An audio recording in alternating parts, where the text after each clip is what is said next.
Hello, everyone, and today in this special episode of this IAAM Growth Talks, in which we invite industry experts to share their deep insights so that anyone listening to these podcasts can grow professionally and bring multiple benefits as a professional when it comes to their productivity, their efficiency to the organization. And today we have a very special guest among us, and it's none other than Ms. Dr. Rishi Jagmohan, who is the author of two bestseller books on Amazon. And the reason why he is here today as a special guest is because he has very newly launched his book and it's on sales. A very interesting topic, the backbone of every business, that is sales. And we are going to hear some pearls of wisdom in sales from Rishi today. So, once again, a little more about Mr. Rishi. I've just made a few points about him. He's the president of the Bombay Management Association.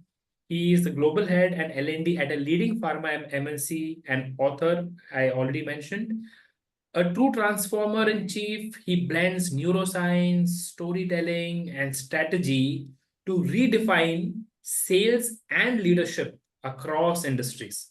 So please join me in welcoming once again Dr. Rishi. Welcome, Thank Rishi. you very much, Always, for Yes. having me over here. Thank you very much. Rishi, Uh, before we actually begin with the round of questions and you share your insights, can you tell us something about? I'm very excited to ask you about this book. okay, this book basically is an extension of my previous book, Huh? which was Are You a Digital Dinosaur, which Okay. became Amazon bestseller. And people were Wait a minute. expecting. Now this is So, more exciting. What is this dinosaur? I didn't get it. This is even yeah, more exciting than this one now. yes. That was my first book, which Uh-huh. I wrote in 2020. Uh-huh. And luckily, that time, COVID period started. Okay. And the background is that most of the companies in those days used Uh-huh. to talk about digitization, but they Okay. never used to spend money and dollars on digitization. Uh-huh. So Uh-huh. I used to call them digital dinosaurs. Okay. So Okay. that is where it is. It was meant for CEOs, the Uh-huh. marketeers, Uh-huh. the entrepreneurs. So they were all talking about digital, but they did Okay. not.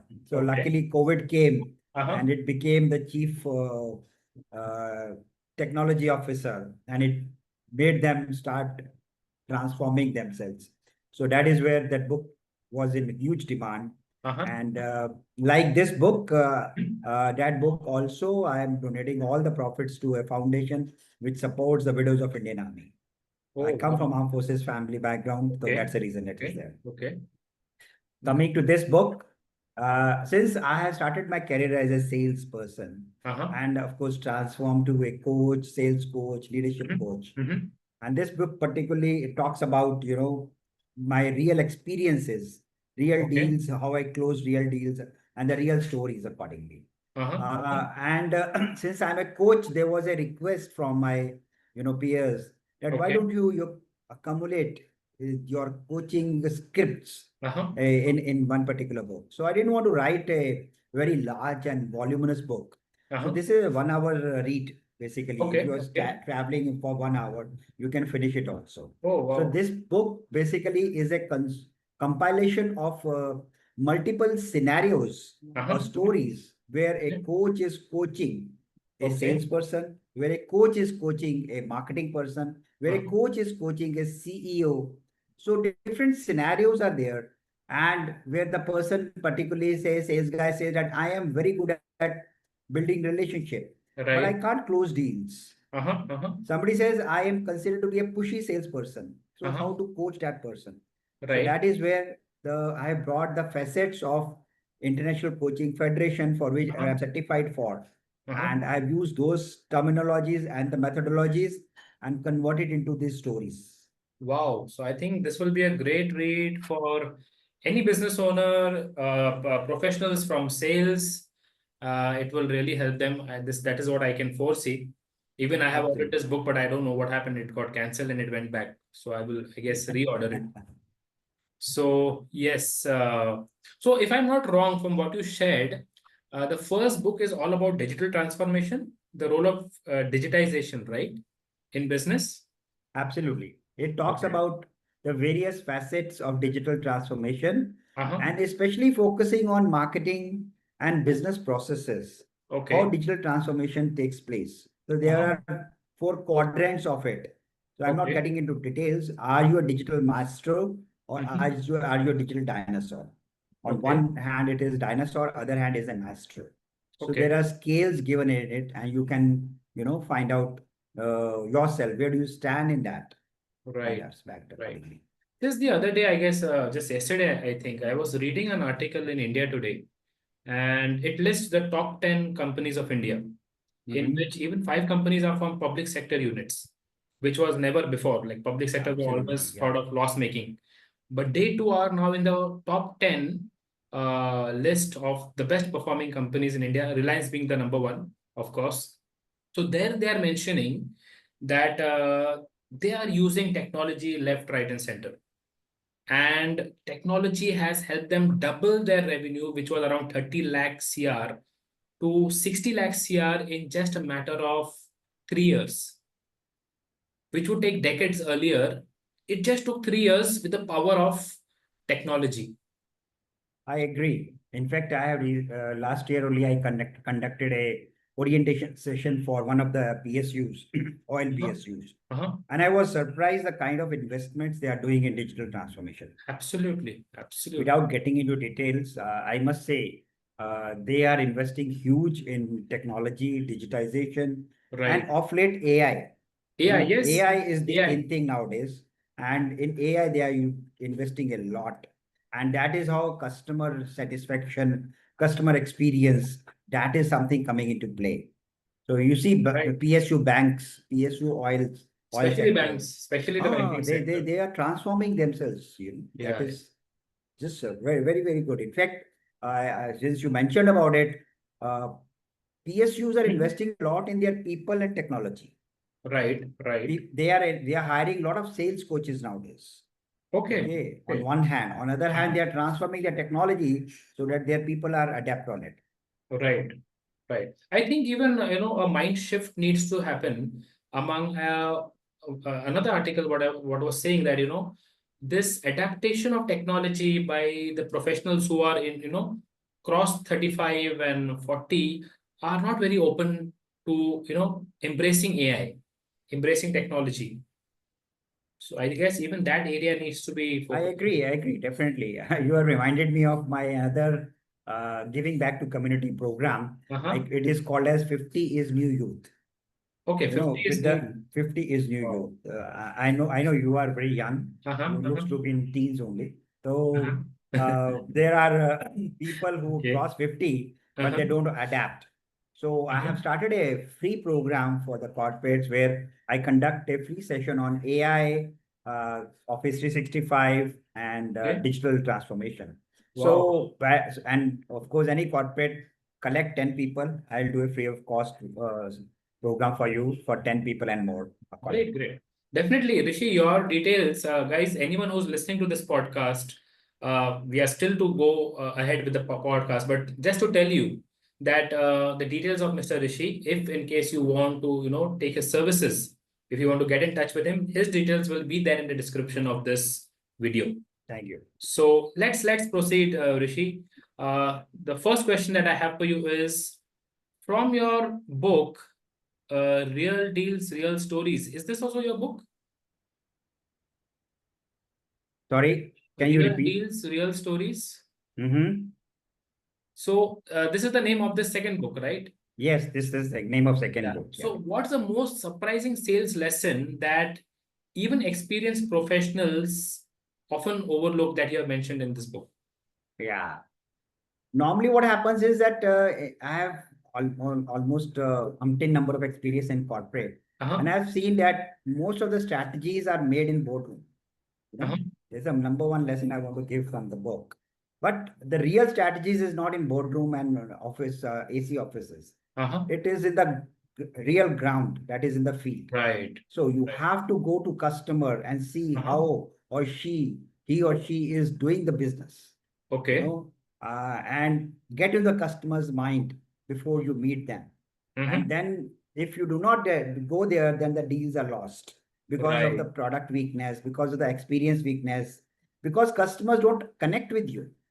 So I Mm-hmm. will close this question that people don't care how much you know, my dear friend, until they know how much you care.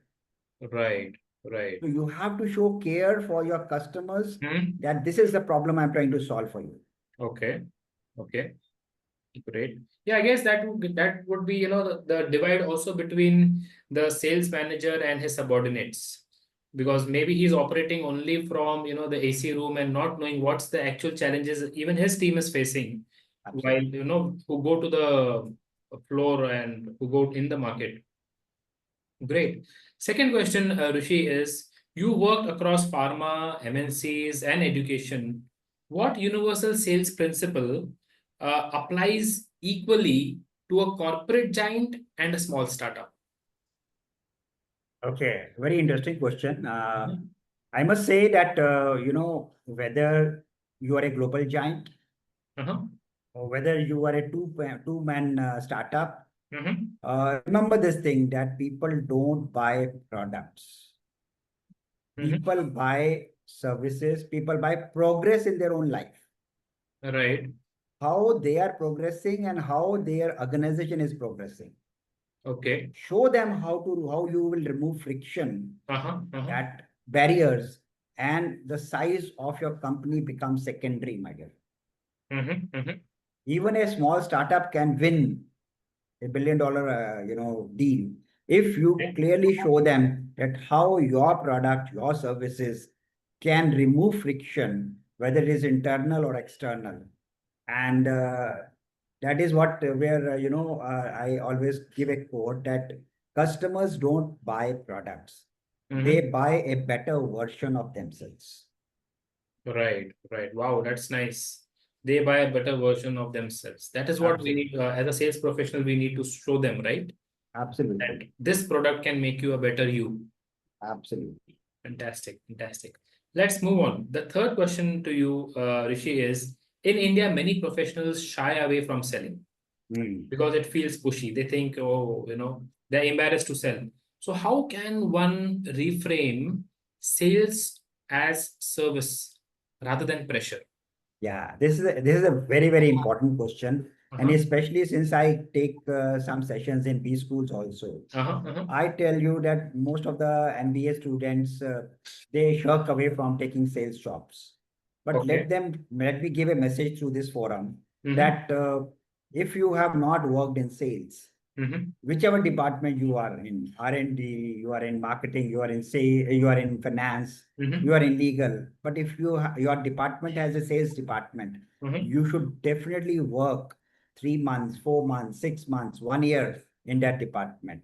Then only you will be able to connect with your real customers. Uh-huh. So second part I like to hear when your question is that Mm-hmm. sales is not controlling part. Sales is not imposing.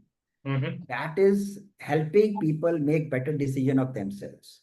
So when Right. you approach with a service mindset, Mm-hmm. resistance drops and trust builds up. Mm-hmm. Typically, example I can give you is when I started in my career in Pfizer, Mm-hmm. I was trained a lot in my organization, and initially I felt a lot of resistance from the customers because I was trying to show off my Okay. product knowledge, my company, Uh-huh.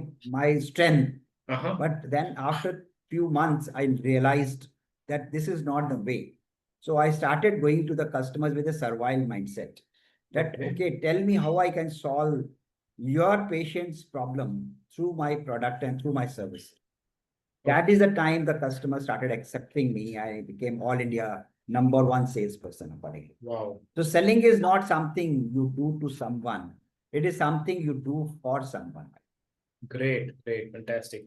So it's like from what I get, to simplify it, it's shifting the focus from me to you, right? Absolutely. Great. Absolutely. The next one, Rishi, is if you had to boil down your sales philosophy into three words or single mantra, Mm. what would that be and why? Before I give you this three-word mantra. I mean, I like to mention here in this book, there is Mhm. a Can you thrive. can you show us the book a little more clearly? It's not, yeah. Okay, real deals, real stories. Great. Yeah. In this book, no, I Uh-huh. have given a uh, concept called Thrive Assessment. THRIVE, Thrive Assessment. Okay, okay. So Thrive Assessment talks about trust. It Uh-huh. talks about honesty. It talks about innovation. So that is something which is there. This is a Thrive model which I am talking about. Okay. Hope it is visible to you now. The Yeah. Thrive model. Okay. Yeah. Yeah, it's So visible. this basically talks about trust, health, relationships, innovation, Uh-huh. vision, and Uh-huh. excellence. Okay. And that is something which is very important in any kind of selling, whether you are in a FMCG segment, whether you are in pharma, banking, whatever it is. Mm-hmm. Mm-hmm. So this particular, if I have to, give you a summary of this Thrive assessment is Mm-hmm. the three words are listen very carefully, Uh-huh. simplify what are your offering is. Mm-hmm. Don't complicate your offerings by Mm-hmm. bombastic words. Mm-hmm. And third is serve. So Mm-hmm. listening uncovers needs of the customer. That is where you ask a question and you stop. And simplification will reduce a fear in the customer that this person is trying to sell me something. Right. And serving creates loyalty, my dear friend. Mm-hmm. Mm-hmm. So serve the customer and business will serve itself. Great. Yeah. Great. So it should be a service mindset. Service And mindset, follows. absolutely. Yeah, that's right. Great. Fantastic. The next one, Rishi, we are halfway through the questions. Yeah. So the fifth one is, what role does storytelling play in sales? Mm-hmm. To share an example where a story closed the deal more effectively than the data. Yeah, that's right. In fact, that is the reason I kept stories in my heading of this book also. Uh-huh. Real deals, real stories. Uh-huh. Stories, what they do is humanize data. Right. So that is where it is. Uh-huh. I've conducted hundreds of training programs. Mm-hmm. You can present slides after slides, models after models. But if you give a small story, people connect with you. That is Okay. something very. Okay. So I have seen deals close faster uh, when I stop presenting numbers. Like any I one start, example, can you share? sorry? Any one particular example? Yeah. I mean, typically there is a technique called FFF. I will not expand it. Uh-huh. You can connect me later. Uh-huh. That FFF technique talks about, I know Dr. Alves, who Mm-hmm. had been using this product earlier. Mm-hmm. And when he used it, he found that, initially he was not in acceptance of this product. But when he started using it, he found that his patients responded very fast. As a result, he has become the number one recommender of this particular product. Mm-hmm. So that is one way of referral storytelling, we call it. Uh-huh. Uh-huh. Okay, that is something. And there are multiple ways, there's a various models of storytelling, Mm-hmm. and the transformation takes place. I see that many salespeople or marketing people, they throw jargons, facts, statistics. But I say facts tell, but stories sell. That is what I say. Facts. What So can you come back? storytelling is the most powerful way to put ideas in your customer's mind. Right, right. And I guess this is coming from, our upbringing. We would like to hear stories to what our grandparents would tell us. Yes, Yes, our absolutely. mind has been, what do you say, programmed that way, that stories really appeal to any person. Absolutely. I mean, whether you are pitching in a boardroom Mm-hmm. or whether you are pitching to a small time customer, Mm-hmm. the person should be a storyteller, I must say. And Right. I've seen the people who tell stories, Mm-hmm. analogies, Mm-hmm. metaphors, they Right. become a better salesperson or better human beings also. You Right. know, that is what it is. You can be a good human being, you can be a good husband, you can be a good wife uh, as a person also. Correct. Correct. Correct. Great. The sixth one, Rishi, is you often connect neuroscience also, right, with sales. This is something interesting. I would like to know a little more on this. Yeah. What brain-based insights can help someone improve conversion rates instantly? you How see, do you you must have, connect both of these? How do you connect? yeah, you must have heard about VUCA, you know. VUCA, yeah, VUCA In model. VUCA, there is Uh-huh. one word called uncertainty, Right, right. right? Uh-huh. In one instant, I must say that the brain hates uncertainty. Okay. In neuroscience, the brain hates uncertainty. Mm-hmm. Mm-hmm. If your pitch, your sales pitch, Mm-hmm. leaves doubt in the customer's mind or Uh-huh. buyer's mind, the Mm-hmm. buyer's brain will avoid giving any kind of commitment to you. Okay. Okay, so that is where I mean, is a combination of storytelling, is a combination of features to benefit, it is Uh-huh. combination of neuroscience. So you Okay. have to take the customer towards a persona where he or she can use your product, a scenario. Right. So give brain certainty, use clear next steps, remove jargons, Uh-huh. and that will reduce the risk of non-committal.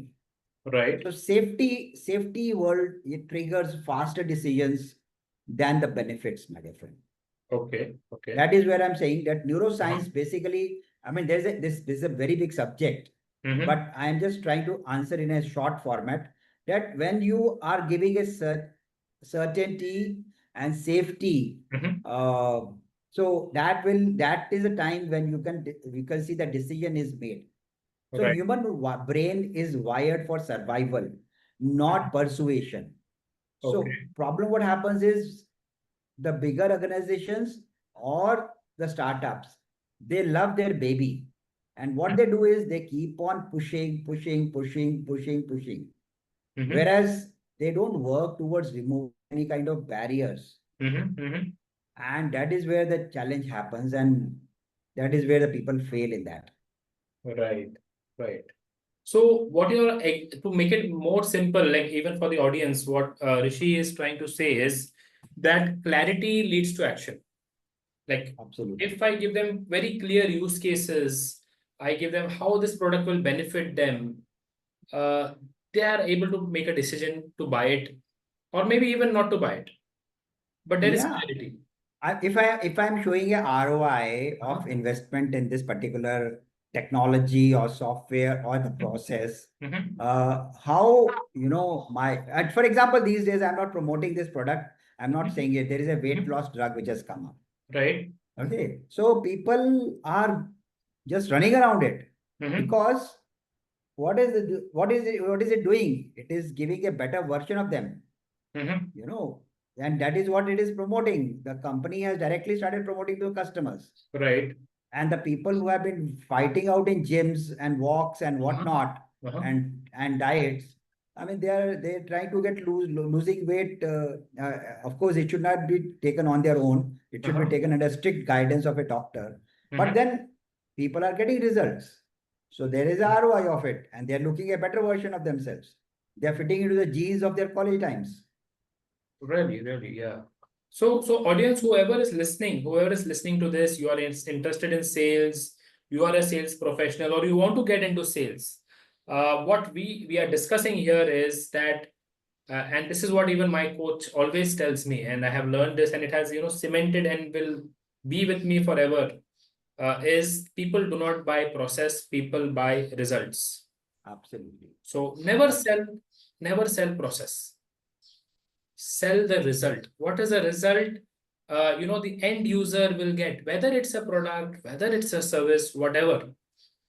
What is the result that they are going to get? Right, Yes. Rishi? Yes. If I'm right? Absolutely. Yeah. Great. The next question, Rishi, we are on the seventh one. I hope the audience is, enjoying getting insights from this. The seventh question, today sales teams rely on, SFA, SFE strategies and CRMs. Yeah. So how can technology empower salespeople rather than overwhelm them? Yeah, it's a very powerful question. Uh-huh. Before I answer this question, on page 82 of my book, Uh-huh. okay, page 82 of my book, Okay. it says that Rishi, a little behind. Take it a little behind so that just be there. Just be there. Yeah. Okay. if you see Aligning job here, titles mm, with strategies. Yeah. Okay. So it says that how you can sell to different titles. If a person is a CEO, how you can Rishi, sell to them. sorry to stop you. Just take the book a little away from your, from where you're speaking, because it's blocking your voice. Yes, Okay. yes. Yeah, now perfect. Yes. So what I'm trying to say is that if you see here on this side, you're saying CEO, CXO, CFO. Uh-huh. So when you're selling it to a different title, your approach has to be different. You Okay. can't use one approach to all the people. Right. Right. Okay. So this clearly gives an indicator that what strategic objectives to be achieved Mm-hmm. and what outcomes you can achieve through a CRM. So this is Okay. basically is talking about if you're selling a CRM to a CEO, what will be Mm-hmm. your objective? What will be your pitch? If you're Uh-huh. selling it to a VP of sales, what will be your pitch? If you're selling it to CIO, what will be your pitch? So Right. that is something which is very, very important. CRMs and SFA tools these Mm-hmm. days, Mm-hmm. they're often felt like surveillance, the Rishi, tracking what's tools. what's SFA? What's SFE? Salesforce, Salesforce automation. Okay. Okay. SFA is Salesforce automation, Uh-huh. customer relationship management, Mm-hmm. CRM. Mm-hmm. So what happened? Companies are using for transactional purposes, Okay. tracking their salespeople, their service Uh-huh. guys. That Uh-huh. is a very mean thing and small thing. Right. One should have trust on their people Mm-hmm. and they should use tools to build customer insights, market intelligence summit.